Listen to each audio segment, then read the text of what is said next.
The following is a Shaw TV Public Affairs presentation. Voice of BC goes off for a few weeks vacation and nothing much happened. Oh yeah, there's a new Liberal leader, a guy named Wilkinson. Oh yeah, there's new rules on selling pot. Yeah, there's a battle with Alberta over oil and, well actually it's a war. But other than that, nothing's happened, so sit right back and we'll fill you in.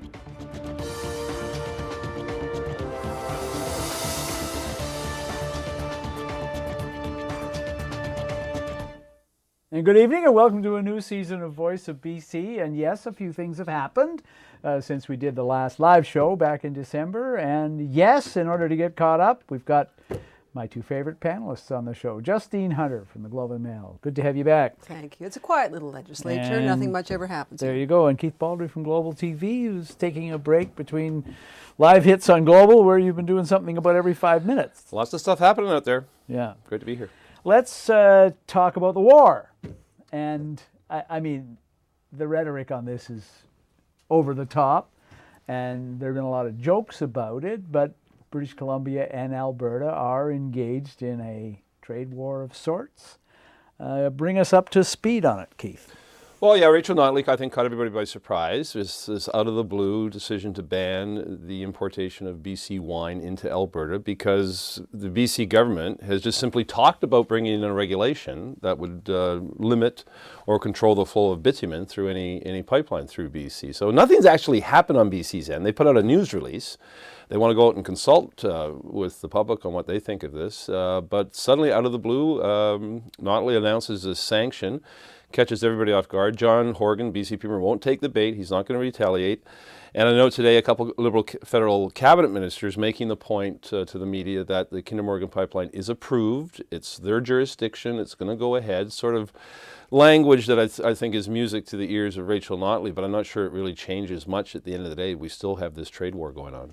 Give me the political overview from the two provinces, because I think both of them have their own political reasons for doing what they're doing. Yeah, I mean, we know going back to the last time we were here, we were talking about the Site C decision, and the government had made a difficult decision around approving that dam at the cost of annoying a whole bunch of its environmental faction. I think perhaps the trade-off was that they were going to go more aggressively on Kinder Morgan, so they've come up with this idea. It is consultation, but I think the rub for Alberta is this idea that BC would regulate a ban on expanded oil shipments across the province until they get the answers they want on whether we can clean up an oil spill. And it's that idea of saying that BC will be willing to close the gates on this without the federal government having any say in it. That's really sort of triggered the reaction out of Alberta. Obviously, Rachel Notley going into an election next spring needs to get some shovels in the ground. That was the trade-off she made in terms of approving changes around climate action was, well, we're going to get a pipeline. That was the deal with Ottawa. And she wants Justin Trudeau to wade into this to try and enforce federal jurisdiction. And BC says they say they've got a legal opinion that allows them to do what they're doing, but we haven't seen that yet. Your newspaper today had a letter from the Kinder Morgan, the operator of the pipeline, Ian Anderson's the head, about what he might and might not do. So there were some hints in there of how the company itself is proceeding. What's that all about? Well, they're basically, the president of Kinder Morgan Canada wrote a letter to Premier John Horgan saying, we're consulting with our lawyers because we don't believe you have a leg to stand on in terms of controlling how much oil goes through a pipeline that crosses a provincial border. That's federal jurisdiction. They're also saying, though, that their investors in this pipeline are getting weary of all the delays, and they've already fought Burnaby on the permits and dragging out permits. They didn't challenge BC on the permits, interestingly, because all through the political demonstration of opposition to the pipeline, the BC government's still approving permits as required, so there's no evidence that they've actually done anything to stop the pipeline in terms of the bureaucratic day-to-day stuff. The federal government, I saw a CBC story yesterday that said the federal government is determined to protect its jurisdiction, but they don't believe they can take British Columbia to court on this until they have an actual regulation to challenge. Just talking, just consulting isn't enough to drag into court. So this could go on for some time. It could. And Natural Resources Minister Jim Carr made that point today. There's nothing to intervene in. There's no regulation yet. There's nothing to take to court. So we repeat our view. We have jurisdiction over this. The project has been approved. But until we see something from BC, there's nothing to get into court on in terms of challenging this regulation. We put it to John Horgan yesterday. This could take a year. He dismisses that. He says, no, the work's going to be done. In fact, there's going to be what he called an intentions letter released at the end of this month about what the options they're looking at in terms of bitumen. So that might provide some clarity and more of a sense of a timeline. But I still think the prospect is there for this to drag on for some time yet. And then he raises the question, do Kinder Morgan's investors and board of directors become weary and lose patience and suddenly say we're walking away? Ian Anderson says no, they're going to stick around, but he has to say that. But if this keeps dragging out like this, you have to wonder. Take their $7.4 billion and go somewhere else where it might be more welcome. Very quickly, the government has done something almost every day this week, and today was no exception. They've done something every day this week.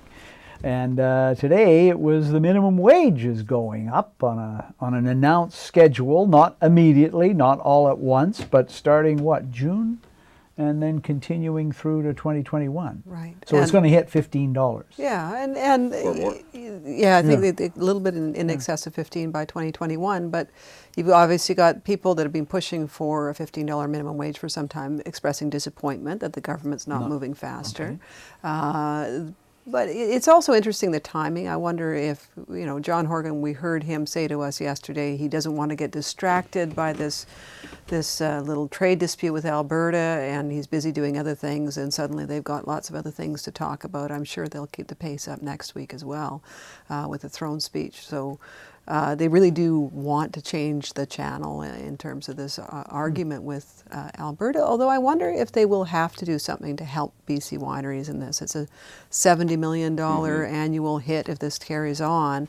There is a trade agreement in place between Alberta and BC and the Western provinces that's supposed to prevent these kinds of disputes, and there's a dispute mechanism. There's $5 million penalty. This thing we call TILMA? It used to be called TILMA. It's now the New West Trade Partnership. Oh, okay. Very good. Because that brought in Manitoba. Thank you. I've been reading up on this.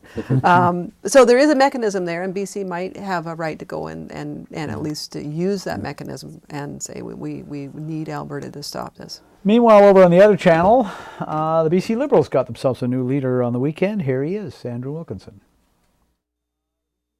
We have a lot of work to do. We have to fight back the NDP's idea of a payoff to the Green Party, which is proportional representation. We have to make sure all British Columbians are represented in government, not just a select few of the NDP's friends. And we have to make sure that British Columbians feel that excitement of living in this wonderful place so that they can get ahead in life and make sure their kids have the same opportunities that we did. You were live on the floor of that convention, Mr. Baldrey, and even though it was all compressed into about 90 minutes, it was pretty exciting stuff. Yeah, it was pretty dramatic. I didn't have Andrew Wilkinson winning on the fifth ballot or the fifth count, but I don't think anybody really had a clear grasp of exactly what was going to happen. It was dramatic. Wilkinson won. I think there was a lot of surprise over how the Diane Watts didn't grow, even though she led on the first ballot. She really didn't take off. Todd Stone had some controversy just on the eve of the voting, and I think that cost him with some of the voters, some of the members. But Wilkinson now is in place, and it's going to be interesting. He's a very smart guy. He's a doctor and a lawyer and a Rhodes Scholar, just for good measure. But even by his own admission, he's got some work to do on the retail side of politics to sell himself to the average folks out there. He told me on the eve of entering the race that he knew that people thought he was arrogant and elitist and out of touch and such. And I think he has to work on getting over those hurdles to be a successful counterpoint to John Horgan. But don't underestimate him if you're the NDP. I mean, he's a smart guy. He's a very good communicator. And I think you're going to see the Liberals now finally get out of this slumber, these doldrums that the party's been in since that loss last summer. They've now got a new leader. They've got a new staff that was announced today. Presumably they're going to have different priorities and be a little more focused than they have been up until now. Any immediate challenges you see for him? Well, the immediate thing is obviously just the fact that the party was very close to choosing a leader who didn't have any baggage with the last 16 years of government. Andrew Wilkinson brings with him a record of being at the cabinet table. So if you're concerned about your ICBC rates going up, or you're unhappy about the result out of the Site C dam going ahead because the previous government got it past the point of no return, if you're unhappy about any of those things, it's all going to come back to him. So he has limited in his ability to attack the government on some of those issues. I think proportional representation is the idea of having a referendum on democratic reform is going to be a huge issue for them, because it will have probably more implications for the Liberal Party if Their party could split in two. Yeah, and so holding together the coalition under that free enterprise tent will be a challenge. I noticed that in his victory speech, he said it's time to stop referring to whether or not we're Liberals and Conservatives and just be BC Liberals from now on, and never mind our federal connections, even though in any leadership race, everybody knows who everybody was and where they were on federal election night in 2015. So yeah, I think you're right about that. In the last week, we also lost a great British Columbia politician, one who, if you've been watching this show for a long time, gave one of his last interviews here way back in 2006, Dave Barrett. There he is.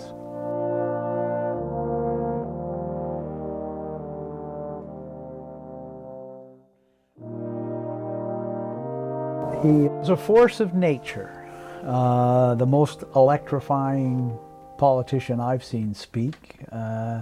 He had an incredible populist style, and he could turn on a dime from heaping just scorn and indignation on his opponents to having his audience roar with laughter because he switched to ridiculing them. And Keith, for a guy who was premier for just a little over 3 years and about 4 months, he left a hell of a legacy. Oh, a whirlwind of legislation. I mean, W.C. Bennett is always sort of the gold standard for premiers, but he was premier for 20 years. Dave Barrett, I would say, equals his legacy in terms of legislation achievement, and he was only premier for a little more than 3 years, and it was a ton of landmark legislation that remains on the books to this day. Everything from the Agricultural Land Reserve to ICBC, the ambulance service, the reforms of the legislature here, Hansard, a question period. There was no question period until Barrett came along. Pharmacare, still with us to this day. And even things like, because I remember as a kid, this was sort of a big deal, banning the strap in schools, and banning corporal punishment. I mean, it seems ludicrous today that we used to have the strap, but yeah, it was one of the things the Barrett government brought in, lowering the drinking age to 19, establishing neighborhood pubs. Really had a far-reaching impact on many British Columbians' lives and lasts to this day. Robson set the wheels in motion, Cypress Pole. Yeah, we're still waiting, Justine, to find out. There'll probably be some sort of a memorial for Barrett. They're talking about one in the capital and maybe a political one in Vancouver too. But I think there certainly will be some sort of thing. And Charlie Smith in the Georgia Straight had a piece saying, we probably should try to figure out something to name after him because, we've got hydroelectric dams and bridges and all kinds of stuff named after premiers. Well, maybe the Site C dam is going to need it. I don't think he wants that one. Yeah, no, I don't think he'd look for that. But it's an interesting idea, and I think probably you'll see that as well. You didn't get to cover him. I don't think you did. Yeah, there was even in the 90s, he used to still show up at NDP conventions and give these speeches. The party would bring him in every time they needed to be rescued on some issue. That's right, and some of the conventions around NoFault insurance, which is now coming back in another form right now, and on the 6 Mile Ranch on the Agricultural Land Reserve reforms. So I did get to see him, and as he described himself as an old ghost coming back to participate in politics again, I remember going, did he say old ghost or old goat? And I think I actually had to ask him because I wasn't really sure. But when you look at the pictures in the hall of the legislature, and it's all these portraits of the premiers, and it's all these black and white, very serious people staring at you. And then there's this picture of Barrett. Yeah. And he looks beams of light. Yeah, it looks like he's on the Price of Right setting. The Price is Right. It's all these colors and everything. And it was really a mark of the time that he ushered in a dramatic change in the province and its direction. He collected Tiffany lamps, and that's a Tiffany lamp. A New Democrat told me this, that they took the picture of him sitting in front of it. It makes it look, and Barrett thought this was hilarious, that it made it look like he had beams of light shooting out of his head. Let's go on, because there's so much stuff going on that we just got to keep moving on here. David Eby started the week, our Attorney General, with a press conference on ICBC. Here he is. What we want to do is provide British Columbians with a realistic assessment of what is possible, the changes that we think we can deliver by April 1st of 2019, and we are taking a very conservative approach with ICBC to make sure that first of all, the insurer is back on track financially, because we can't afford to have these massive losses at the insurer. And secondly, to let British Columbians know that the insurer is in real trouble and we need to get it back on its feet.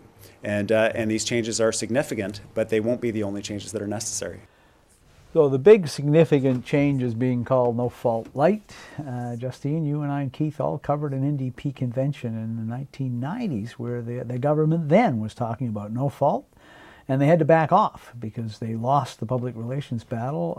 It does take, I think, a certain amount of guts for the NDP to go back into this. Yeah, well, they don't use the words. He never used the word no fault throughout that whole press conference. And Joy McPhail, who's now the chair of ICBC, former cabinet minister who was part of the government that tried to bring in these reforms in the 1990s, recalled how they went off the rails by trying to bring it in without any kind of they didn't bring the groups that were involved, the stakeholders along, which she said they did very carefully. Give people the overview of the sort of the trade-off that they did. Yeah, so essentially we're saying they're going to cap the amount of money that people can get on a small minor injury for pain and suffering, and that the trade-off that will save, they say, $1 billion a year. But they're also allowing for about $200 million a year in additional payouts for treating pain and injuries as a result of, or lost income as a result of an injury. The idea of no fault comes in because they'll now be able to treat, they'll say whether you were at fault or not, you will still be eligible for those additional medical payouts. The interesting thing, though, I think, is that they're not bringing these changes in for more than a year. So the savings are a long way off. In the meantime, ICBC is hemorrhaging money. We know they're expected to hit a $1.3 billion deficit this year. The deficit will probably be even larger next year at this rate. So they're still going to have to bring in some measures soon, or else they're going to have to raise rates, or they're going to be looking to the Treasury for some kind of bailout. Even before the government announced this cap on settlements, the trial lawyers in the province had started advertising, attacking ICBC, saying this is what they're going to do, which was right. So they had inside knowledge, is my guess. But how do you see the political battle? Can the government win it this time? I think they can. I've talked to a couple of cabinet ministers who were there in the party in the 90s who said, yeah, I think we've got our ducks in a row this time better. And we were also making the case that ICBC is this fiscal dumpster fire. And the public knows that significant action has to take place here. The lawyers are clearly the big losers here. I mean, the whole goal to David Eby's exercise, and he's pretty blunt about this, we have to cut down on legal costs. The amount of money that is going out for lawyers and things associated with people filing lawsuits is enormous, and it's grown exponentially the last few years. As the number of accidents keep going up, 20,000 a year, every year there's more accidents. A lot of them rear-enders because of distracted driving and the such. So litigation costs are just spiraling upwards. They have to be controlled. And this is not complete no fault. It's no fault light, and there's going to be some birthing pains in this, but I think the public will get their heads around it. I thought a very good technical presentation for the press gallery put on by ICBC this week, and laid it all out. One number that jumped out at me is that ICBC is paying out the claims payout. They're paying out 24% of the money goes to legal costs. Only 20% goes to those minor injuries. So the lawyers are getting more money than the people that are injured, and I think with that leverage the government can win this one. As I said, I give the NDP credit for trying to deal with it. It's clear that the previous Liberal government left quite a mess at the books of the Insurance Corporation of BC. It lost $900 million last year, $1.3 billion in the year we're in, and as Justine said, it's probably going to lose another $1 billion before they finally get things under control. On that note, we'll take a brief break on Voice of BC. Stay with us. We'll be right back.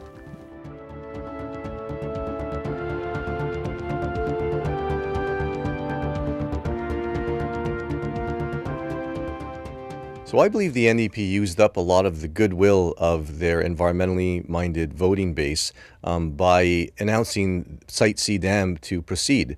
This is greatly outraged a good deal of their Green electorate within the NDP voting base. And I believe that they're going to have to now, to try to win it back, make great progress in announcing expansion of old growth forest protection, in curtailing fish farms, in undertaking a lot more environmental initiatives around climate change.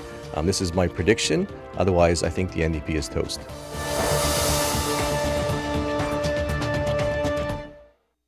Hi, I'm George Abbott, recovering politician. When I'm looking for answers, where should I look? Should I look to American television, CNN? In the day of fake news, I think there's only one place that you can look for good, reliable answers. That's Voice of BC with Vaughn Palmer. Where there are no bars, there's freedom. It's where we find the strongest connections. And power we never knew we had. It's not always easy. And sometimes you wonder what you got yourself into. But when the stars are your compass, you tend to find your way.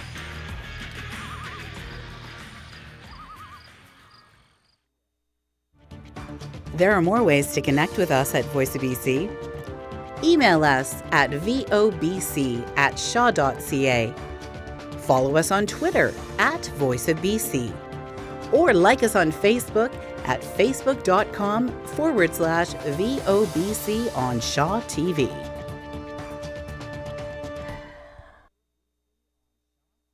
Premier Horgan has been promoting LNG on his recent trip to Asia, which contradicts his commitment to climate action. Fracking and exporting liquefied fracked gas will increase climate impacts around the province, making things worse like the wildfires we saw last summer. The LNG Canada project alone will make it impossible to meet BC's emission reduction targets. This government was elected on a commitment to real climate action. Promoting LNG takes us in the opposite direction. Welcome back to Voice of BC, and as I said, the government's done something every day this week worth talking about. Here we go, Bill Thielman commenting on the announcement that they made this week, moving forward on how the NDP government in BC is going to implement Canada's coming legalization of recreational cannabis. Here's Bill. Marijuana Minister Mike Farnworth, that's his new title, has come up with the idea that private liquor stores and government liquor stores will not be able to sell cannabis products.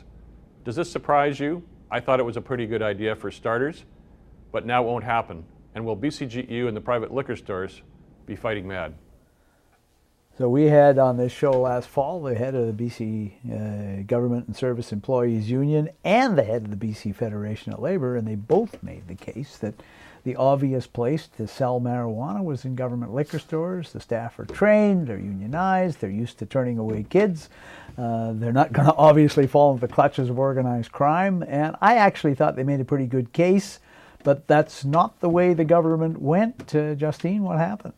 Well, yeah, they're saying they're going to separate liquor from marijuana sales. So there'll be standalone stores selling recreational marijuana, and I think there had been some health concerns raised around the idea of having both of those drugs available in the same shop.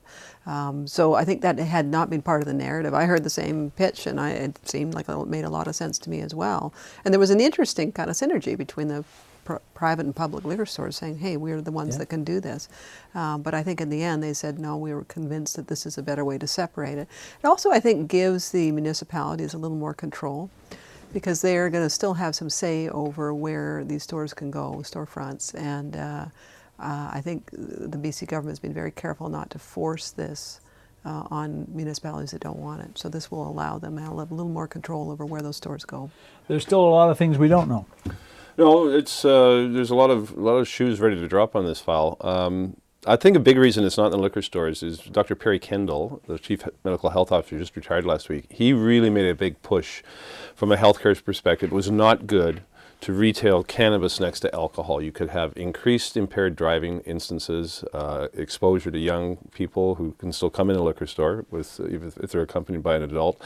So when I saw his op-ed piece in the Vancouver Sun, actually, I thought, and then talking to Mike Farmer, I started to think, these are good points. And the other one, talking to some liquor store managers over the last few weeks, a lot of them didn't want cannabis in the store. They said, physically, I don't think we can accommodate this. We have enough trouble accommodating alcohol in these stores and serving our customers on that.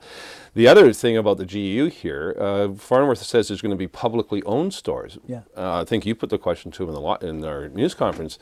It seems to be logical the GEU will organize those stores, and this will expand the GEU membership into public marijuana stores, public cannabis stores that don't exist up until now. So I think the GEU, they made a pitch. Stephanie Smith, the president, made a pitch, but I think they've got to be happy with the alternative here.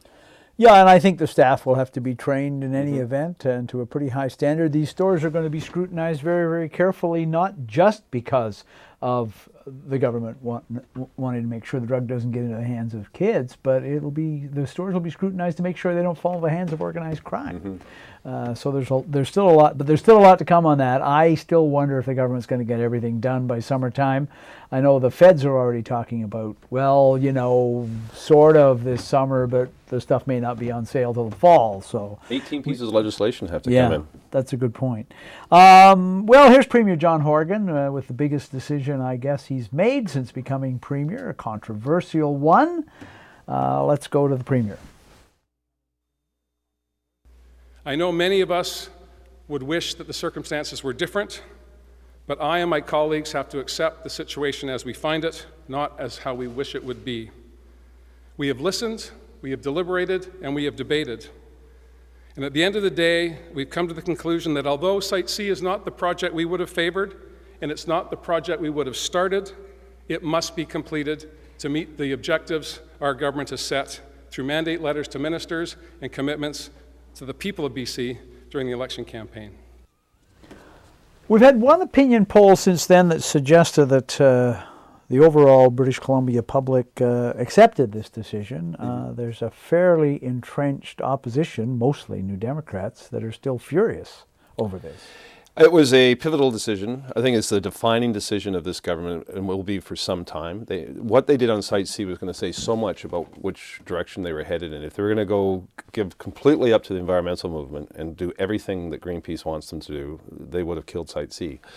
They had to establish some street cred, I think, on the economic side and with the business community, and play the centrist card rather than the activist card. And that's how one cabinet minister described this to me. This was pragmatic realism, where and Horgan told me this at our year-end interview, that we've got to get rid of our history of activism and start governing for all British Columbians. And I think that was reflective in the decision on Site C. You saw Ken Wu in the break there saying the NDP's dead if they make decisions like this. But I think the NDP would be seriously harmed if they just went down the environmental side of every single issue and said no to everything. I don't think the public's there with that, and a series of public opinion polls confirms that. The risk that I see in this one, Justine, is not so much the hard time they're going to get from their own supporters who can't accept, this kind of thing. Understandably, some of them thought the government was going to kill this. The problem with Site C is that the project isn't finished yet. The current budget figure may not be the last one we get. There's still all kinds of engineering concerns, and I know you've written about it. We're waiting for the next big contract there, and it's another controversial contract at this point. Yeah, and so this would be the second largest contract out of this entire project. Just now they're saying $10 billion, but we're waiting. It sounds like they have gone through a couple of rounds of bidding, which suggests to me that they weren't getting the prices that they had hoped to get. They won't tell us the details because they don't want to give away how much they had been prepared to spend.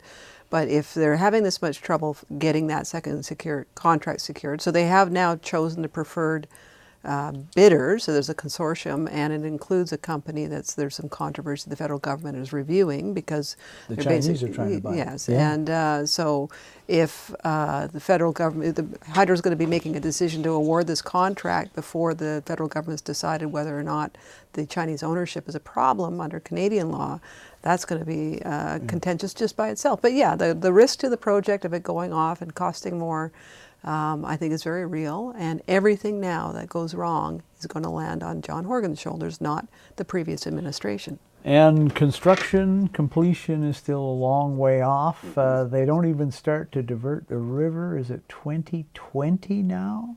Yeah, it's been pushed back a year. And there's some thought that, it might be another year. So this thing is going to be with us for a long time. The electricity, if all goes well, will be delivered toward the end of 2024. So we'll have an election in 2021, and we'll be almost to the next election after that. So anyway, I agree with Keith's analysis, but I would say there was also a hell of a lot of risk-taking here on the part of the government, because this is not the end of the Site C story. There's still a long way to go on it. Let's go to now we have to go to this one, because this raises the issue of the NDP's partner in power sharing, Andrew Weaver and the Greens, and their reaction to Site C. So here's Jamie Lawson out of the University of Victoria.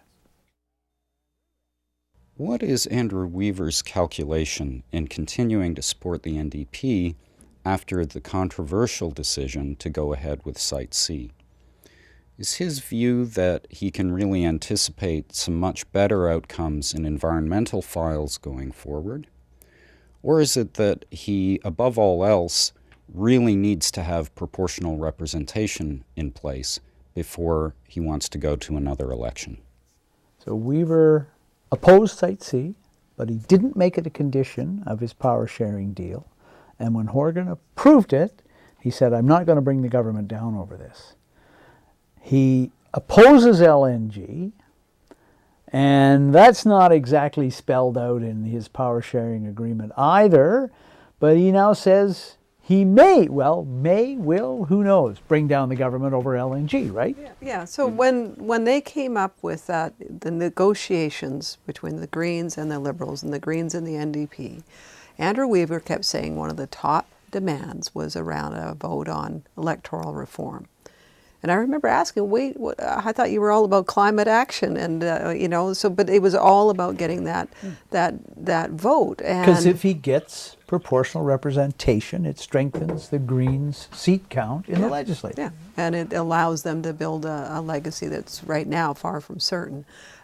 So I thought that was what was going on with Site C. He had deliberately left it alone and left it out of the calculation because he had his eye on this vote, and he was going to allow this minority government to stand at least until voters later this fall have a chance to decide whether or not they want to change our voting system. So when he came out with his comments around LNG, the Premier had gone to Asia and he was meeting with investors in potential LNG projects in BC. I was a bit surprised that he was suddenly willing to bring down the government over conversations about investment on projects that may or may not happen. So we'll see as we go forward. But he said at that point that was the most important thing, was climate action, and that LNG doesn't fit with that plan.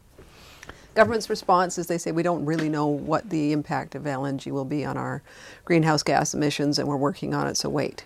I would suggest that perhaps the most anxious job in the BC government is the poor person that has to deal with Andrew Weaver every day. Yes, Donna Sanford, the liaison between the two. Andrew Weaver, he changes his mind. Justine's right. In the Rose Garden this summer, he made it clear proportional representation was his number one issue. Yeah. He has since said, he was in my office when he got back from Palm Springs, where he was madly tweeting by poolside that he was going to bring the government down, and everybody was getting excited. And he came back and said, no, my whole life has been about climate change and climate modeling, and no, this is the number one issue for me. So he says if LNG rears its head in BC with the assistance of the NDP government, he would vote against the government in a confidence vote. I'm not convinced that means his entire Green caucus is going to vote against the NDP over that issue. This is right now, all of the evidence I've seen is this is just Andrew Weaver talking, and we don't know whether he's going to follow through with this or not. But clearly he says LNG now is the big issue to them because he doesn't think they can meet the targets. Not every vote in the legislature is a confidence vote. In fact, there are only 2 that are, and those are not going to be votes on LNG. They're not votes on LNG. Now he can decide that I'm voting against the government on a confidence vote because of a surprise. He regards courting LNG. He told me it's a surprise, and the surprise is clearly identified in the agreement that's an out to vote against. We're a long way from that. There's no LNG in sight. So the first confidence vote this spring on the budget, Andrew Weaver's going to support it. And we had a briefing this week on the LNG industry, and our understanding is you might have a final investment decision on 1 or 2 projects this fall, but that doesn't even mean they would go ahead right away, and nobody's saying the decision on a final investment decision would be yes. There's still a couple of projects that are on the shelf here, but they're not going ahead at the moment. So I think we're quite a ways away from LNG and voting in the BC legislature. We do, however, next week have a throne speech on Tuesday, and the following Tuesday a budget. Question about the budget, Andrew McLeod of the Tyee. The government has been in power a little more than 6 months now, and for most of the time, the answer on a lot of questions has been, we're working on it and wait for our budget. So that budget is coming now in February, and I'm wondering what you're expecting in it. What do you need to see there? So this is where the government gets real, I think, with the budget. And John Horgan's told us yesterday the top priorities are childcare and the whole affordability issue, childcare and housing. So we expect some money to be there to address those 2 areas. But Carol James, keep in mind, every time she talks about the $10 a day childcare and the housing commitment, it's over 10 years. So this is a 10-year program. So this is year 1 we're going to see in February. So I don't think the amount of money is going to be dramatic. So I don't think we're talking billions of dollars, but we're probably hundreds of millions of dollars. And I think those are the 2 big checklists, I think, that we're going to be keeping an eye on when she tables her first budget. But, you know, it's got to have some revenue problems. She just blew a big hole in her budget by cutting MSP premiums in half. That's more than $1 billion out. I would expect property purchase revenues are going down, not up. And ICBC's worsening financial situation. I don't think she's got a lot of maneuverability here to do some big ticket things right away. But I think the public has been patient so far, and the government's done well so far, but I think they're going to have to start making progress on some of these big files. Yeah, no, they're going to have something concrete, and I think the throne speech next week will have some concrete promises, or at least fleshing out where they're going to go on things like daycare, which was a big issue in the election, and that was one of the things that helped win them support in the Lower Mainland, which critically tipped the balance in their favor. So they will need to do something on that. I think ICBC, but also BC Hydro's finances are going to be one of the 2 millstones around this budget. Because there's huge financial problems there, and Site C will add to those problems, by the way.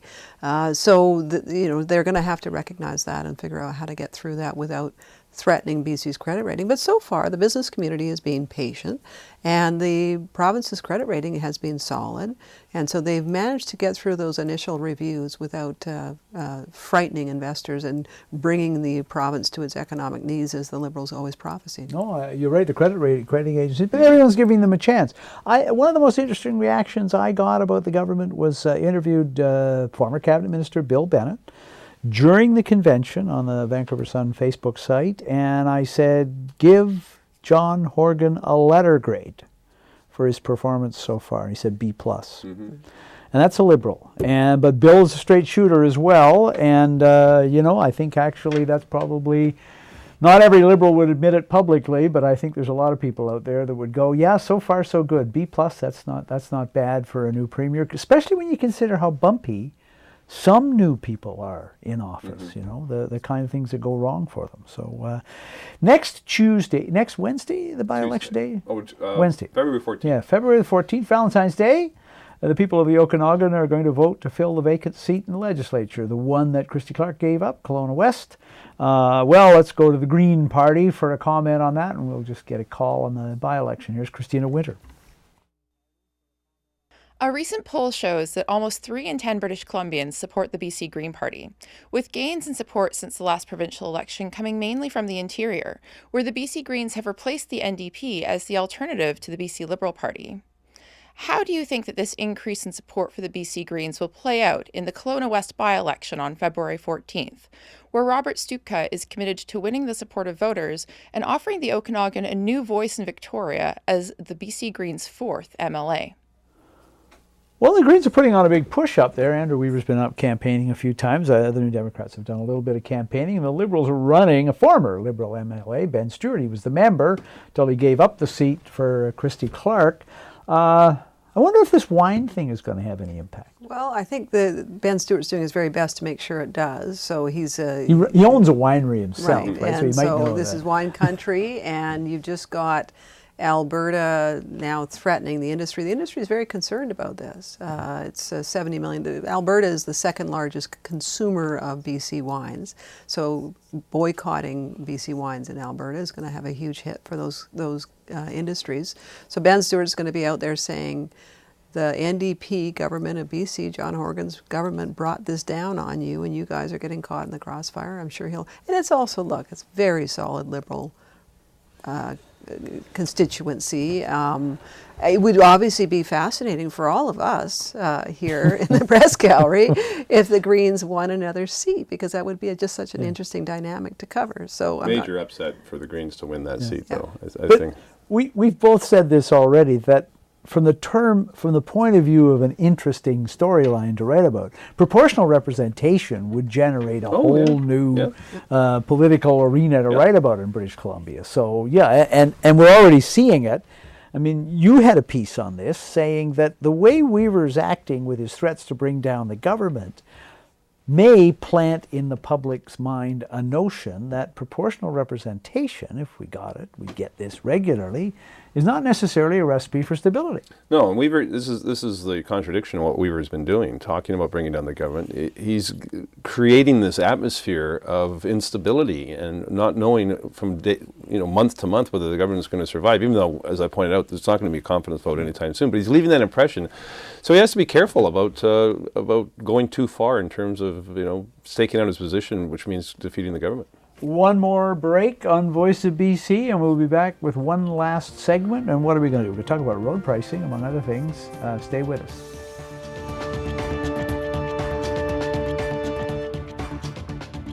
Well, the John Horgan government recently announced a new plan to try and delay the Kinder Morgan pipeline expansion project.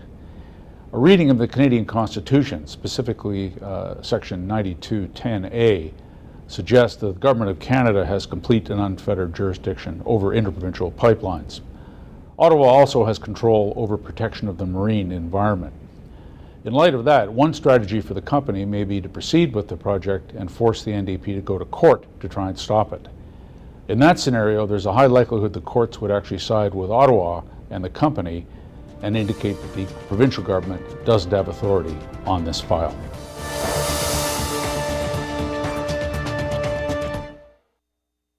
Hi, I'm Paul Ramsey, retired politician and retired political pundit.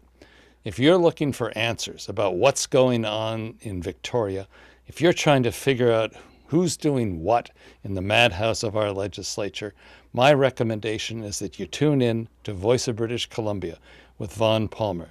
You'll find some answers, and you get stimulated and more involved in our province's politics.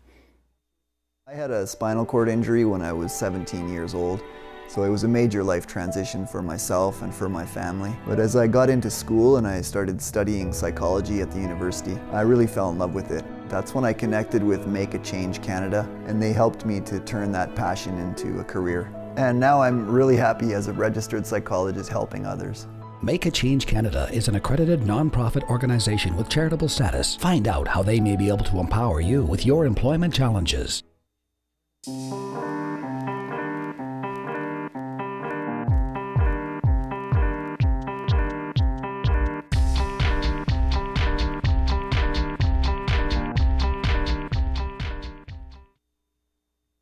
This was some Christmas break for you three.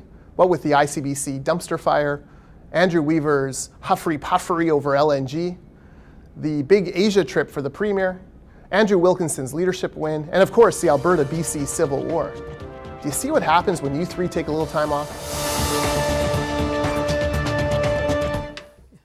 When you look ahead at the political horizon, you realize there's just a whole series of tough decisions for the government, one after another. It's partly the nature of governing, it's partly the New Democrats coming into office with a different agenda, and it's partly that the previous government left a lot of stuff to be dealt with.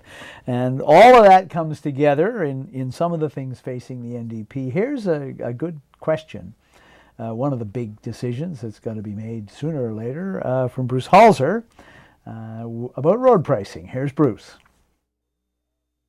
Sometime this year, the Mobility Pricing Independent Commission will issue a report to the Greater Vancouver mayors, and they're probably going to recommend some kind of road pricing, which is probably going to require provincial legislation.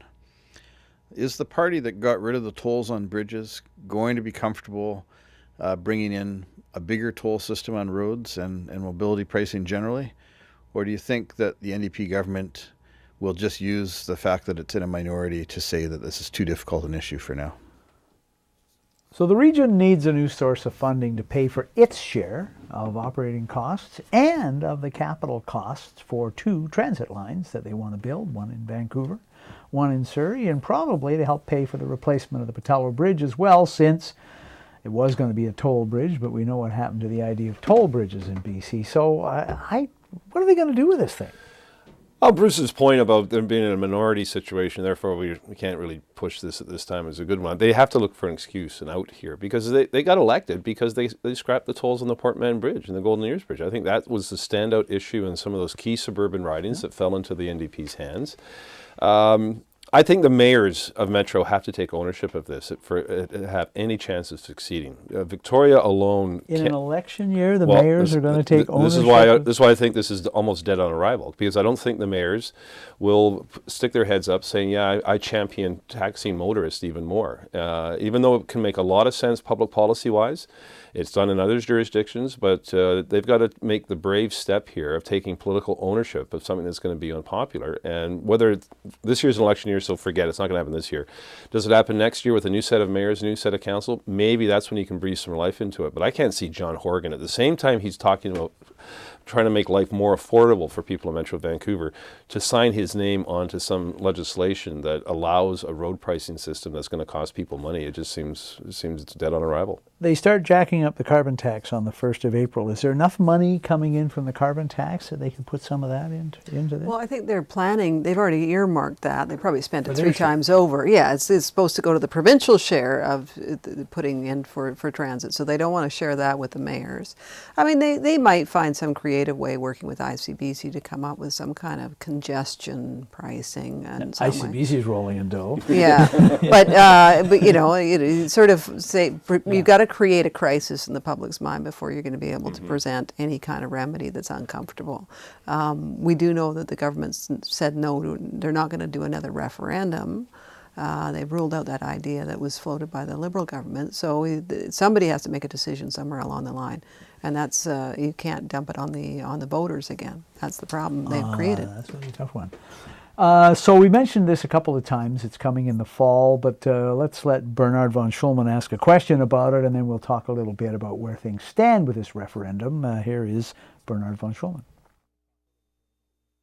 A big issue during this year is going to be the referendum and proportional representation. 2 questions here is, what do you think the final question will look like that is put in front of the public? And do you think there's any realistic chance that the referendum will pass? I think it could pass because the government's doing everything they possibly can to make sure that it does pass and to stack the deck in favor of that. But the problem with talking about it, and we'll give Keith and Justine both a chance, is that we don't know what will be the question or questions. There's a lot of stuff still to be rolled out on this, and it's very hard to figure out where the NDP's going on this. Yeah, it likely will be, do you want to change, and if so, which change do you want? And then we get into all these different models that are none of them easy to explain. And at the Go same on. time, Piece of I've cake. tried.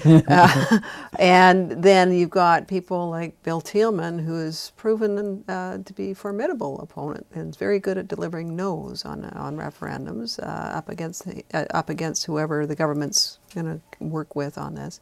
So I wouldn't venture a guess on whether it's going to pass, but I do think we need to see the questions to see whether or not the government can sell it. Tillman has, I think, made one very good point so far, which is the fairness issue. If it really looks like they're pushing it and stacking it, it could blow up in their face. Government. And as Justine says, Bill's very good at this. Yeah. He's won these campaigns before. He's out there every day on social media, news releases. He's in as much media as he can, making the point over and over again. One of the things he's really emphasizing is if there's a perceived unfairness of this, and it has been criticized already for stacking the deck in favor of a change. That questionnaire, you can go online and check out what the questions are. You don't fill it out once, but I thought the questions were very heavily geared towards making you want to go to a proportional representation model, and that somehow the status quo was not very good. And little things like that, and depending on the question from David Eby, I think leaves the impression that, or could leave the impression this is unfairly stacked for one outcome that the government is desiring. The other thing I've heard talked about, will anybody challenge it in court if there's a perceived an outcome that seems to favor the government's position on changing the voting system? Is that, and certainly there have been some lawyers I've seen nationally say that could be a path for someone to take through a court challenge, saying this is not how you change a voting system just because the government wants it. And the NDP's tipped its hand, it wants a change. But I think your point about Andrew Weaver and what happens with the minority government over the next few months will also have a huge influence on voters' impressions, because up until this issue with LNG and Andrew Weaver, the NDP and the Greens were working very hard to present a government that can work, and minority governments can work. That's been the mantra, and they were doing a pretty good job of that.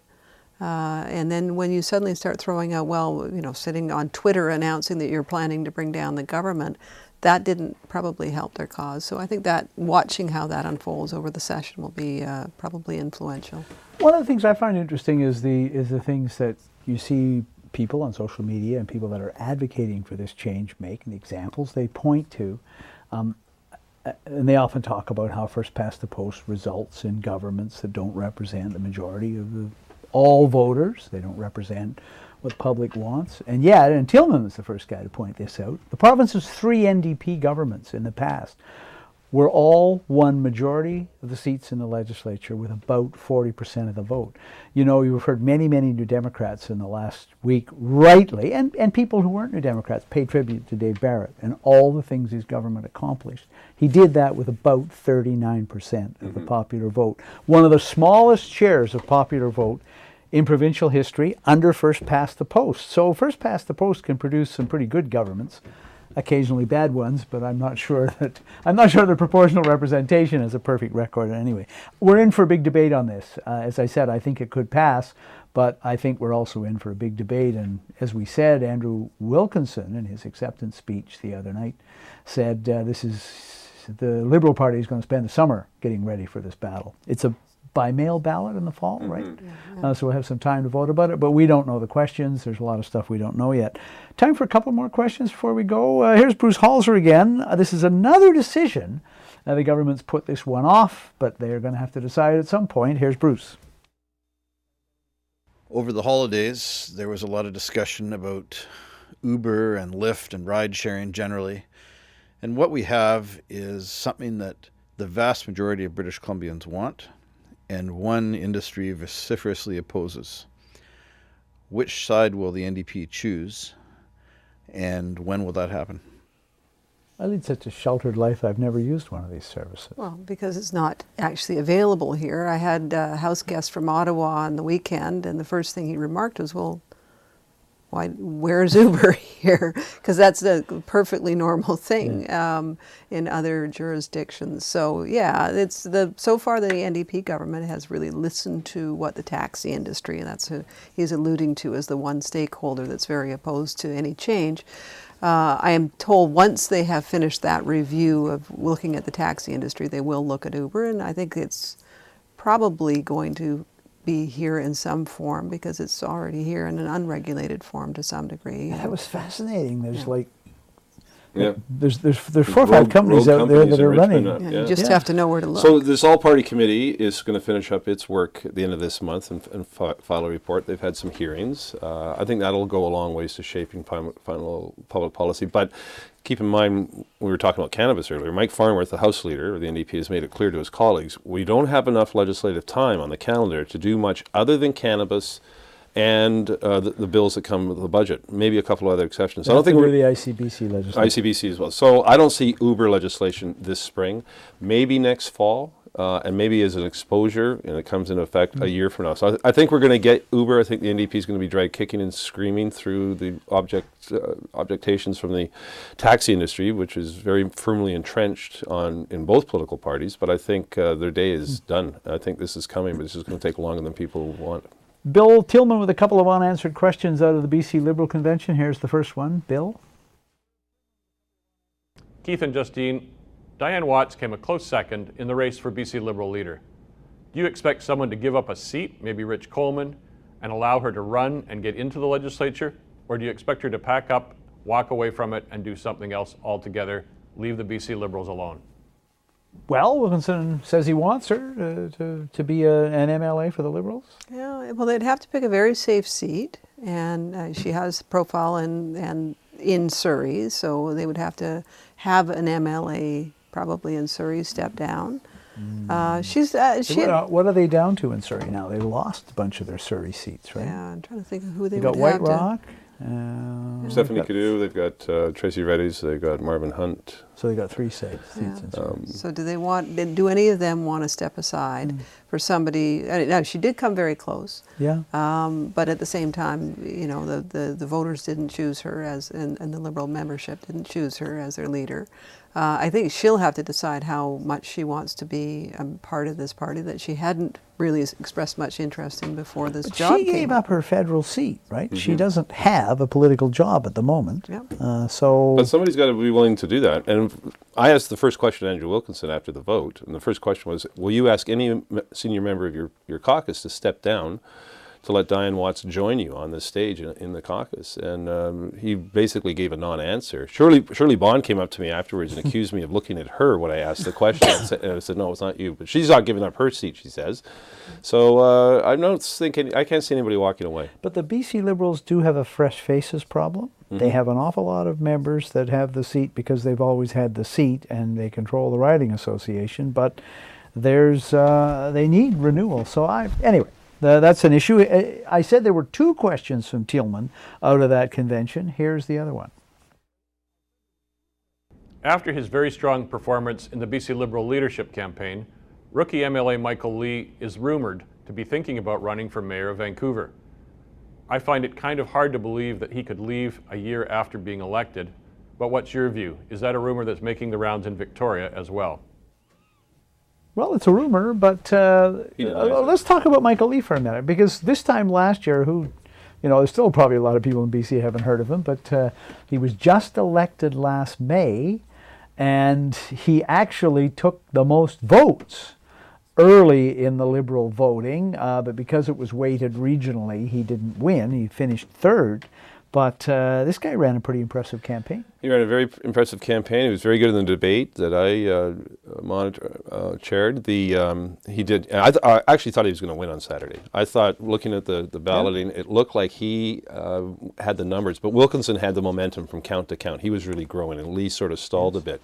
But Wilkinson only beat him by 31 points on the critical 4th ballot, and it could have very easily been Michael Lee winning that leadership. This rumor has been around for some time. Lee has been asked about it. He's denied it over and over again. I have a hard time seeing him throwing away what looks to be a very promising provincial political career. He's in a fairly safe seat in Vancouver-Langara. It's very hard for the NDP to win there. He's got a seat for a long time. If the Liberals ever get into power, he's going to be a cabinet minister. So, and the unsureness of going to the Vancouver mayoralty race when the NPA has no evidence that it's organized a political machine of any semblance to the old, it's a big gamble for Lee to give up a safe seat for a very shaky proposition of running for mayor. He's an unknown quantity too, Justine, in the legislature because he didn't take one of the major critic roles. Instead, he concentrated on running for his campaign. So, I mean, we haven't even scrummed him very often or talked to him that often over here. Well, what was funny, I talked to a reporter that was there for the Globe, and he asked 3 times right after the leadership, so you're not going to run for mayor, right? And 3 times he declined to answer the question, so maybe he's just having some fun, but maybe after this race he's feeling like he might be looking for something else. Who knows? Let's keep the rumor going. I don't know. I think the voters have to start taking a dim view of people who get elected at one job and immediately step down and start running for another one, although they do get away with it sometimes. We've covered a lot of ground tonight. I really appreciate it. Thank you, Mr. Baldrey, for being on the show. Good to be here. Justine, good to have you on the show Always again. fun. And folks, next week we're going to be busy on this show because the new leader of the opposition, the new leader of the BC Liberal Party, Andrew Wilkinson, will be on. And as Keith said the other day, the exhibition season is over in the political realm. We're now getting down to the real game, and we're in for a pretty rough year in the legislature this year because we've got new opposition and the government is going to be busy. Thanks for watching Voice of BC, bringing the legislature, BC politics into your living room. Good night.